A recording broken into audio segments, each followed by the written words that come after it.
Hi, I'm Jayme Hansen with Bourbon and Biz. Today I have a special guest. I have Colonel John Lee from DHA.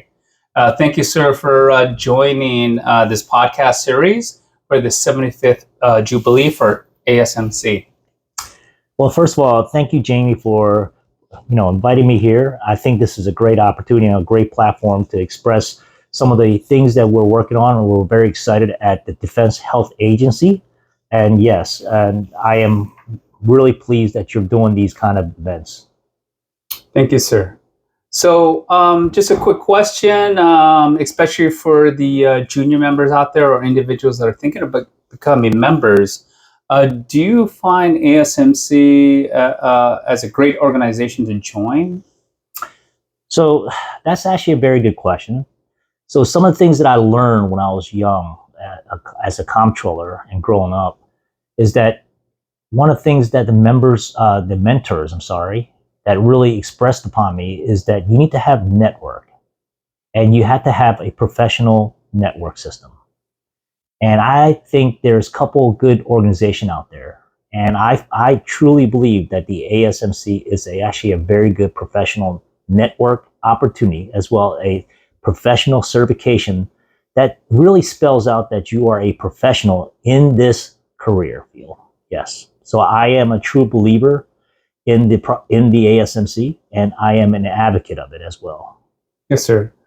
And one of the things that I notice is a lot of individuals come and they get certified, CDFM, CDFM-A. I was wondering if you're certified in either or, and what do you think about the certification? So, great question. Throughout my career, I've been asked similar questions because some of my junior officers come talk to me and ask me those questions, like, why would I have this certification versus, just joining the organization or even just not even being part of it, right? So the way I look at things in life is that how do you distinguish yourself from others, right? So when you look at a resume, and I know most folks have seen other resumes, or you're a hiring agency, or etc. But one thing that's very clear is that I look for things that are outside of what it says on the resume. In other words, how does this person is different from another person who has similar experience? What I look for is certifications. And why the certifications are important is because a couple things. It's actually a standardized program where it says that you're an expert in the area. In other words, Certified Defense Financial Management tells me that you are a financial manager and you are distinguished because you are certified in financial management. And the other thing that I look for is that as an individual, you went beyond what normal people or what's required of that job. In other words, it shows you that you care about your profession, and you took the time out to study for and to become an expert in that area. So it is a distinguisher. And so I find it very valuable when I'm doing assessments. Well, sir, that is a great assessment about getting certified and also networking. But I heard through the grapevine that you are working in DHA to start a CDFM-H. Well, yes, Jamie, your sources are correct. And so why am I doing that?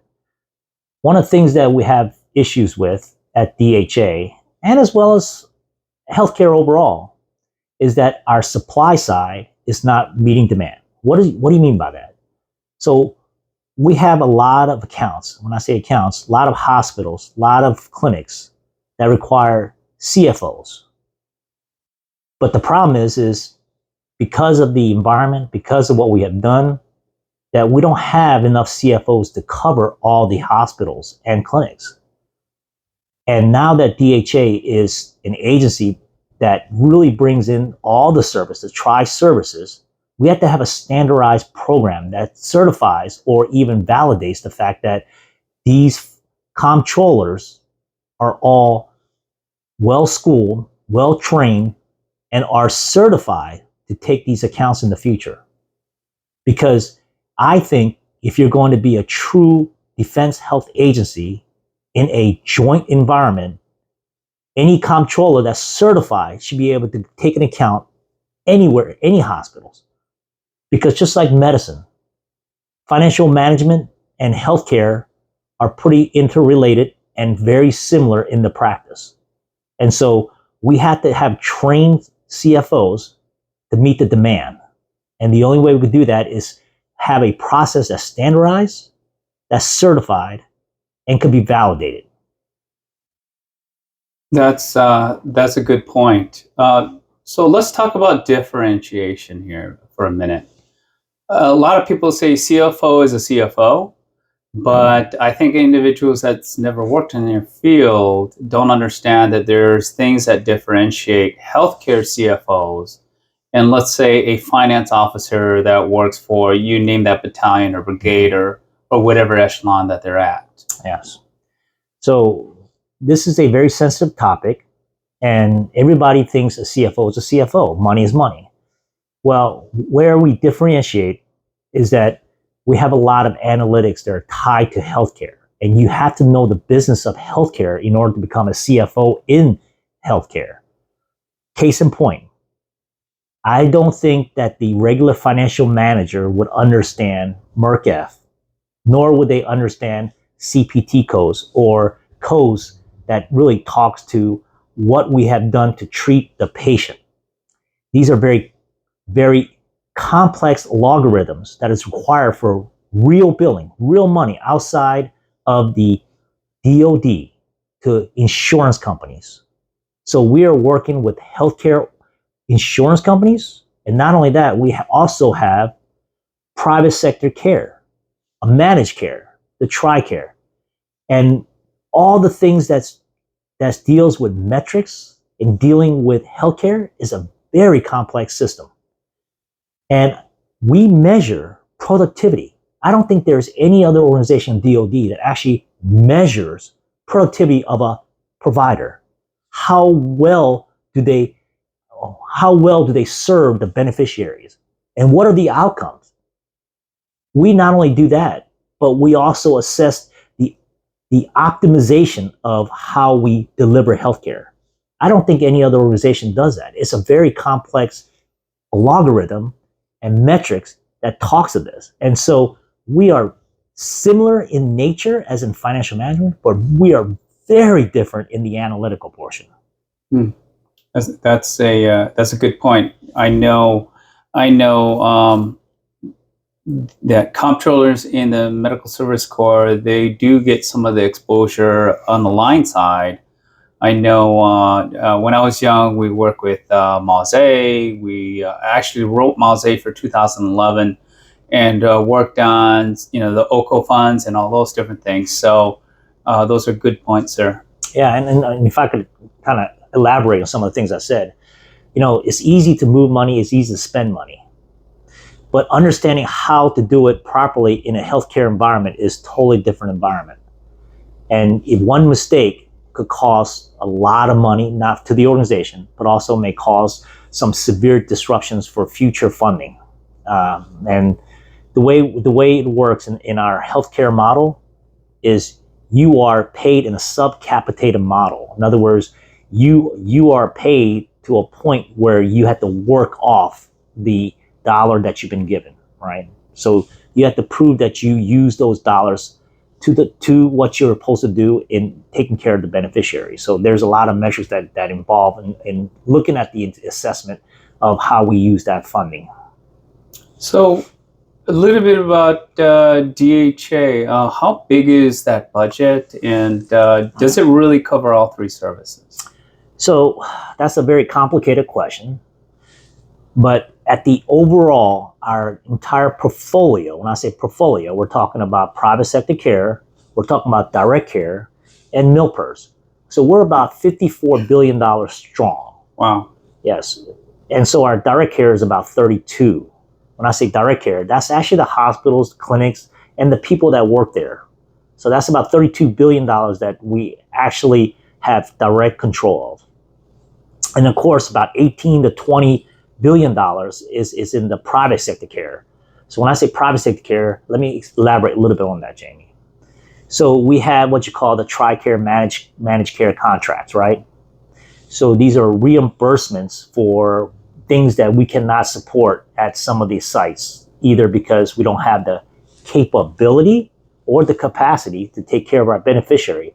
So we allow them to go into the economy. And so they actually see civilian doctors.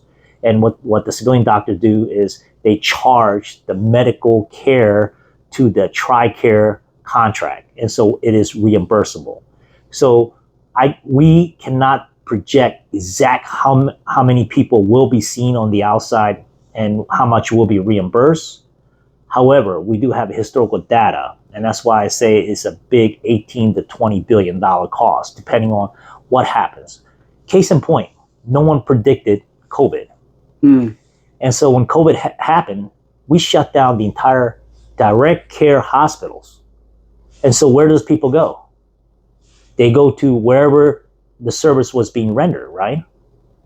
And in the first half of the COVID, there was really no activity because people were scared to go outside. But that pent-up demand created a access issue.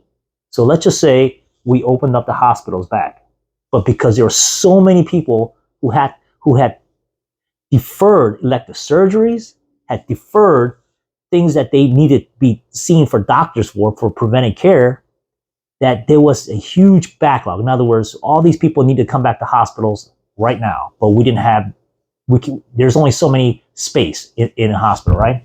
So a lot of people use the network, and so that network costs just balloon. Wow. And so looks like the finance of healthcare is very complex. What are some of the credentials that you look for young and up and coming officers as well as civilians in order to work in your facilities? So number one, the very most important thing, that they want to do this, right? And number two is the willingness to continue to adapt and learn, because the reason why we send our CFOs to so many different schools and so much education, as a matter of fact, I'm a product of that. I started with 0 masters when I came into the Army. I have 4 now. Wow. Yes, and so we overeducate our CFOs, reason being because there's a lot of information they have to retain. And over the years, they become very experienced. So what I look for in young CFOs wannabe or to be is resilience. They have to be able to not only take the hours that it takes to actually study the craft, but actually have the fortitude to keep practicing that, even though the situation becomes very difficult. Because as you know, Jayme, the CFO's world, when it comes down to healthcare, is 24/7. So regular people, regular organization, 9 to 5, I go training, I do my PT, I work out, and then I go home, right? But last time I checked, they're called the emergency room. Mm-hmm. UCC. You see where I'm going with this? Oh, yeah. Healthcare is continuous. It's 24/7. And there's activity going on all the time.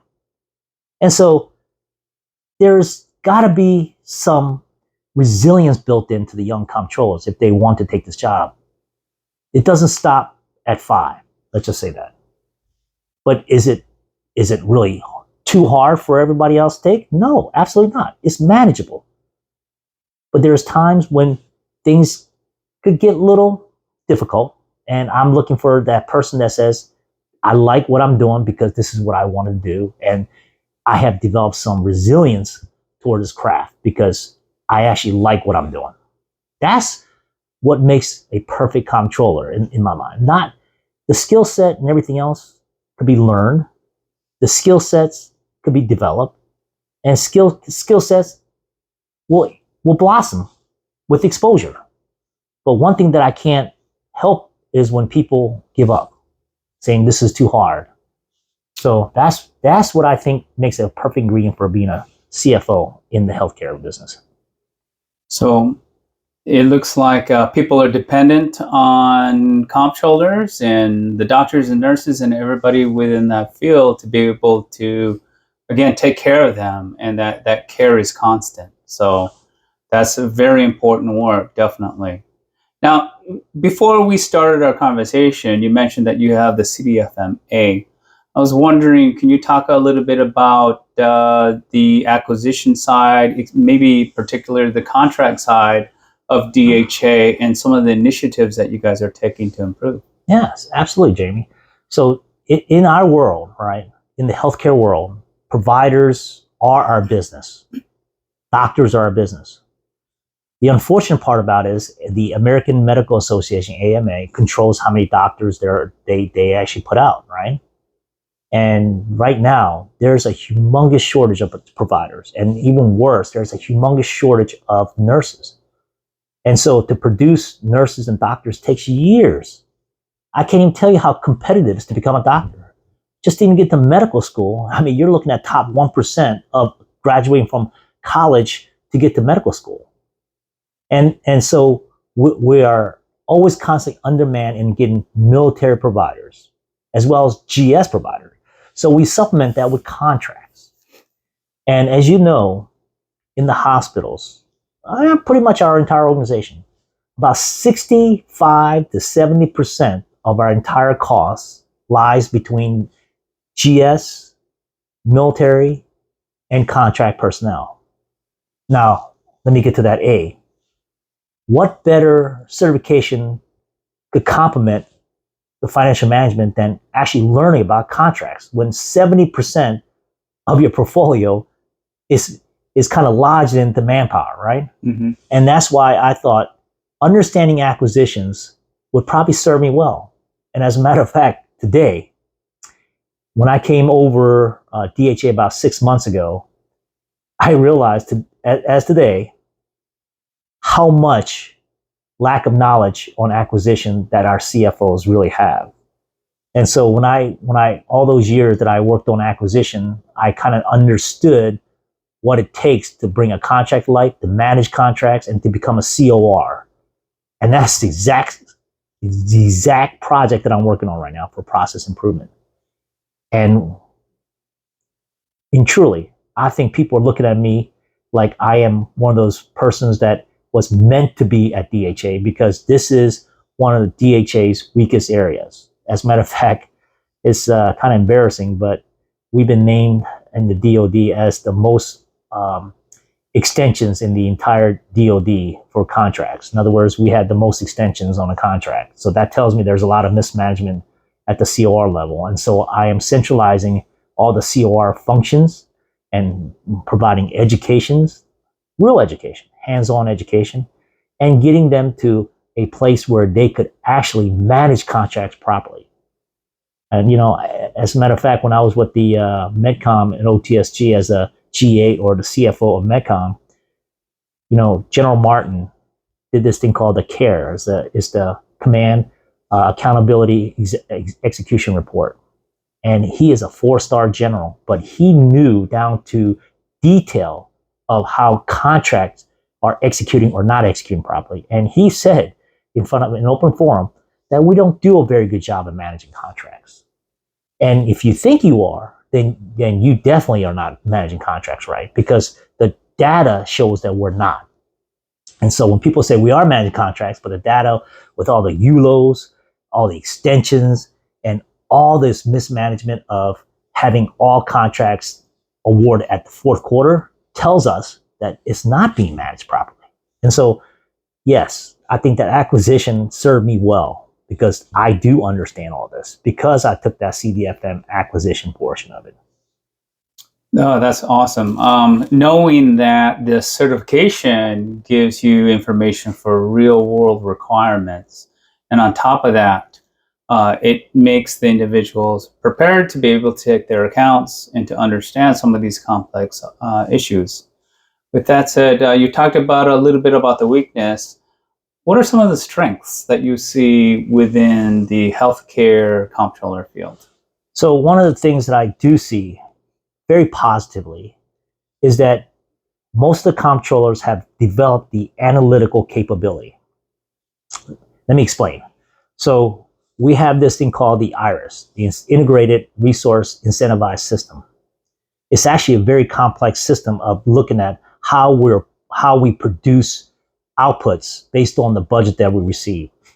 And it is consists of many cost accounting, as well as looking at the entire portfolio to match how performance, the key performance indicators are aligned with each of the product lines. In other words, we separated some of these product lines like pharmacy, physical performance, which is kind of like PT, and primary care, etc. And so we're looking at this in cost horizontally.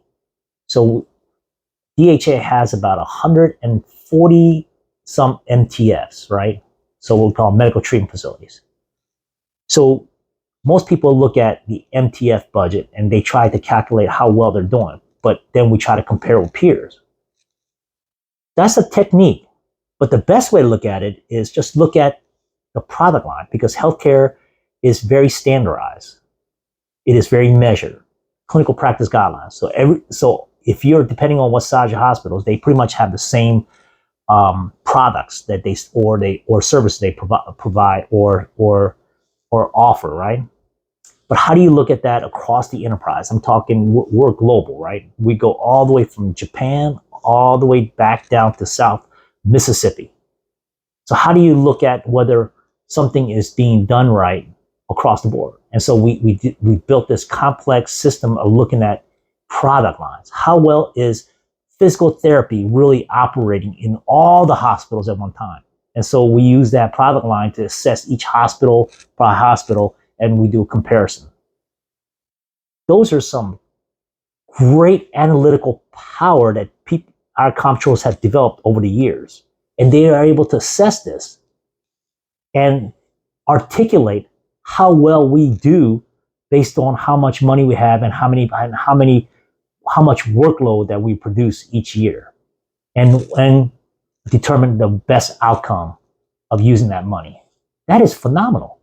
And that takes, and I probably undersold this of how complex that is, but these CFOs took years of learning, crafting, and helped develop a continuously improve on that program. And so I think one definite strength beyond doubt is the analytical capability of our CFOs. Wow, sounds extremely complex, especially with all the other things that you talked about, having the insurance equation, having to deal with the I'm sure you said different service lines. It sounds very complex indeed. With that said, knowing how complex it is in your career, would you have done something different if you had to start all over again? And what would you tell that young healthcare comptroller or individuals that maybe even want to come to the healthcare side in the future, of how they should prepare in order to be one? So that's a very interesting question again, Jayme.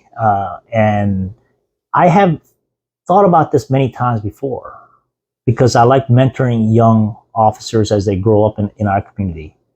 One of the things that if I could go back and do it again, is that I would not have been afraid as a young captain or young lieutenant to actually get to a mentor.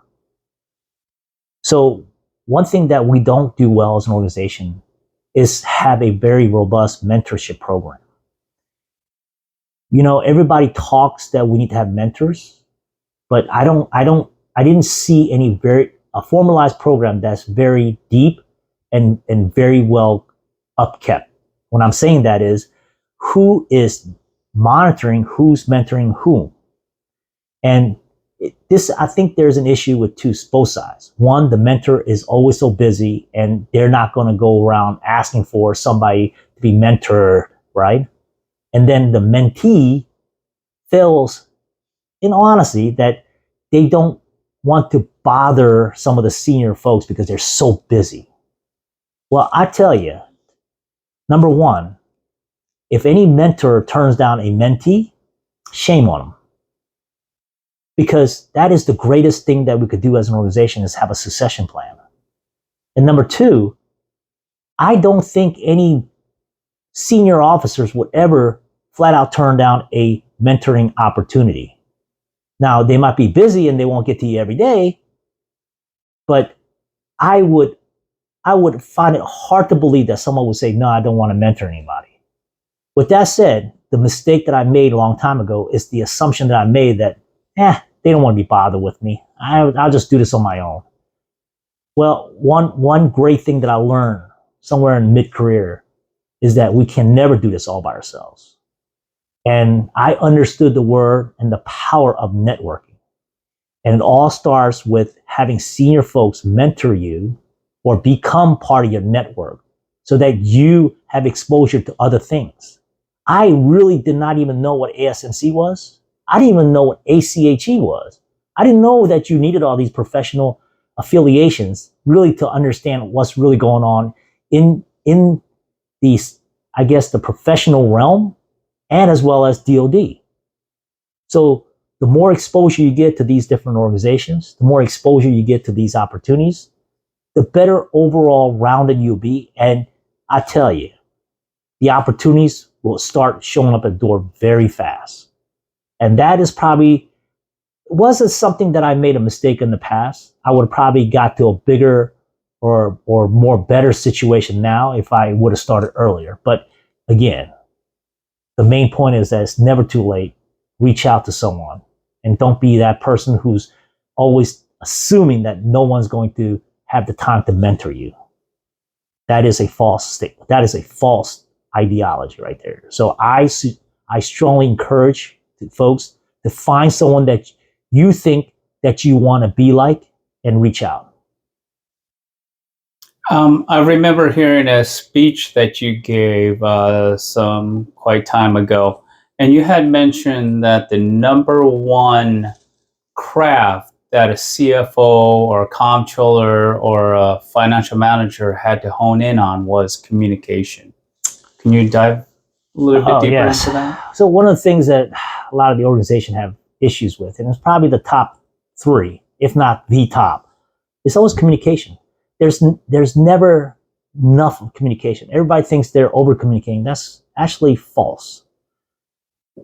One thing that I seen in bigger organization is that even though you or somebody in a leadership role continue to say the same message, for some odd reason, it gets received differently by many people. And one of the challenges is, as a CFO, is to articulate those leadership communications and to ensure that your employees or your staff actually understand what was being communicated. And the feedback loop is where we actually fall short on. And I don't like talking too negative, Jayme, is that how many people actually says, interpret back what we have just said to you. In other words, what did you receive out of this? And to make sure that what you communicated was received as you wanted to communicate it. And I don't know if you played games a long time ago, but you know, when you have a group of people and then you whisper something in one person's ear and it goes around the room and comes back and it's totally opposite of what you said. Well, that's what I see in big organizations. I see a lot of diluted communications. What the true message or the essence message is lost as it goes further and further down. So the best thing for a CFO leaders to do is to get a feedback out of it. Did you interpret our communication or leadership communication this way? And if it's not, then self-correct or provide more points that maybe they can get to that conclusion or understanding of what you're trying to do. Because that is probably one of the things I've seen that was very disappointing in the organization, is that we just made a lot of assumptions that they understood what we said. That's a good point. That large, complex organizations, it's very hard to be able to have a concurrent message throughout, because so many people look at that information differently. They take it differently, and some of them simply sometimes swim against the stream because they disagree with maybe where you stand, right? Well, Jayme, you bring up another valid point. So regardless of what you think you said, there are people who are not happy with the way things go, and they receive it purposely, and they hear certain things that they want to hear. And so their interpretation of what you said might be totally different. Even though the communication was direct, they heard it and they even wrote it down, but the way they interpret it is different because they have a different spin on how things are really going, right? I can't give you examples right now because it's not coming to me, but there was many incidents where I seen where leaders and the CFO said one thing, but in their world, they interpret it as something that's more negative towards the employees. Like when they said that you guys need to improve on this because I think this is the better way to go, they interpret it as, I cannot believe that they think I'm not doing my job. I don't know where that came from. I don't know how did that got interpreted that way, but there's a lot of those incidents that happens because they see things differently. And by golly, I'm glad they see things differently because we all cannot see things same, or we all be called what? Robots, right? So that's what makes humans so great because we have a lot of individual characteristics that makes us different. But at the same time, that difference is what also causes a lot of problems in organizations. Sure. Yeah, definitely. And so, one of my last questions here is, if you could design again, you're designing all these different programs. What are some of the new technologies that you are investing in order to, I don't know, have better outcomes for something big as DHA? Well, I think one of the things that we're also talking about is innovation right now. As a matter of fact, it's no secret. Our new director is all about innovation. So there's only 3 priorities that she has, and innovation is one of them. So when you talk about platforms and systems that could enable or make or be value add or be force multipliers, what I like to call it, right? I think it all starts with the technology that we have right now and exploiting it. So from my perspective, I think virtual healthcare is what the next evolution of healthcare should be. Because I wish I had that article, but when I went to the ACHE conference, someone actually did the math. And if you could take 30% of your medical operations to virtual, you'll save about 60% in operational costs. Wow. That's huge. That's a game changer. So if you're kind of lost in what I'm trying to say is that most of our healthcare could be imported to virtual healthcare. The civilian sectors already started moving out on that. So instead of saying, I'm going to make a phone call or I'm going to go see somebody to make an appointment and to see if there is any appointments available, we do if you have a true virtual system, I go online, right? And I said, here's my symptoms, here's what I need to see. And the AI would automatically produce an algorithm saying this is the type of provider you see, and here are all the providers that are available, and we're global. So they should be available 24/7, right? So I don't need to see anybody in the East Coast, which is right now about 1,900 hours, right? Why not San Diego? They're still operational, right? And I bet you there's some space there, right? Because I don't think every minute of the day is used. Here's the reason why. I already know, based on what I said, analytics, that the hospital always has 5% no-shows. What does that really mean, no-shows? Well, we have all these people that are appointed or have appointments set up during the day. And, life happens. My kid's school called, principal called, and says, I need to come to the principal's office because my son or my daughter got in an argument or whatever. Oh no, the appointment is an hour. I got to go to the principal's office, right? And of course there's trouble, so you can't just take them out. And so that person misses that appointment. So it does 2 damages, right? Number 1, that appointment could have been used by somebody else who wanted that timeline, right? Could have used that because there's people waiting. And number 2, our provider is sitting there idly, just thumbs twiddling. Where's my 3 o'clock? Hello, anybody? Well, virtual pops up. The patient didn't show up, so you got 15, 20-minute free time, right? Or unavailable time, right? Virtual comes up based on the algorithm. Doctor, would you like to see this patient virtually? Sure, why not? San Diego, East Coast, demand, met supply. That's the calculus kind of changing that we need to do as an organization. And DHA is right now exploring all this. And so I think that's going to be the new platform that the medical community really got to galvanize and work towards. Because if we don't do this, healthcare is going to be too expensive in the future. It'll be unaffordable. And the civilian sectors are right now feeling it. Inflation's hitting. There's not enough providers for all the demand that's out there, especially in behavioral health. I think behavioral health is the prime target for virtual healthcare. Why do we need to have an appointment to see some behavioral health specialist? It should be, let me turn on that phone. Let me see what's available. Here, this are the issues I have. And it should be direct connect to anybody in the global who are providers, right? I just gave you an example of how we could leverage technology to maximize the use of very scarce resource or commodity. All right. That's a good point. I appreciate that answer. My last question here is, we talked about healthcare. We talked about how they're similar to private sector and all the different things that you're doing. But how do you benefit or help the warfighter, the airman, the sailor, the soldier out there and their commands? Yeah. So as a DHA organization or agency, we cannot directly deploy soldiers.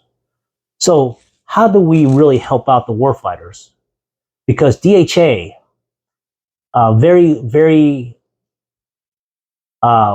let's just say something that's not very well known, is that we're a combat support agency. We're actually designed especially to support the readiness of warfighters.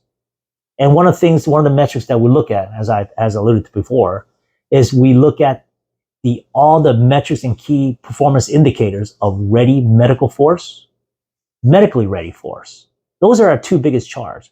Now you're probably thinking, what did he just say? What does he really mean by that? Yeah. Well, one of our biggest mission is medically ready force. What that means is that we have to ensure that all the soldiers are medically ready.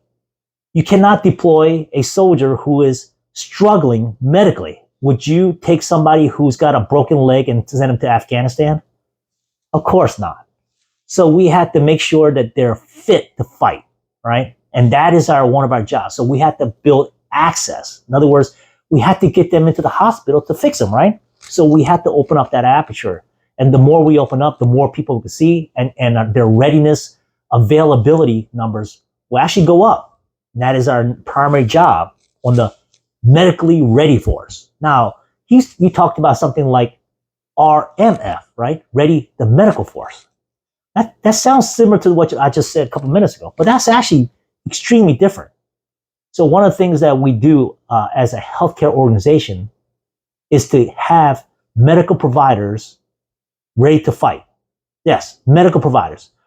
Remember, we have military doctors, military nurses, military physical therapists, you name it. We got it. Why do we have it?